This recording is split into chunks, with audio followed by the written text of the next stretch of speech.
Welcome to the Salmon Runs YouTube. Enjoy the video. In this video, I will explain how to use WordPress with React. To begin, set up your local development environment. You will need a local WordPress installation and a separate React application. Tools like Local by Flywheel or Docker can host your WordPress site, typically running on port 8888. For React, use Create React App or Vite to quickly scaffold your project. Ensure both environments are running smoothly before proceeding. This initial setup creates a solid foundation for integration. Connecting WordPress to React relies on the WordPress REST API. This powerful interface allows your React application to fetch data such as posts, pages, and custom content. You can access the API endpoint, commonly found at yourdomain.com/wp-json.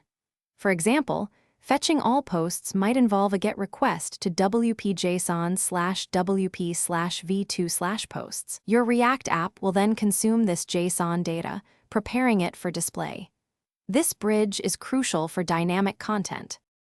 Once data is available, craft reusable React components to display it elegantly.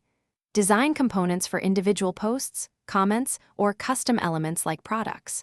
Pass data through props, ensuring each component receives only what it needs. Manage local state effectively, perhaps for features like filtering or pagination. Render these components within your main application, bringing your WordPress content to life with React's interactive capabilities. This modular approach enhances maintainability. For more advanced scenarios, consider authenticating users or managing custom post types. The WordPress REST API supports authentication, allowing secure interactions and content submission. Extend the API to expose your custom post types or taxonomies for full data access.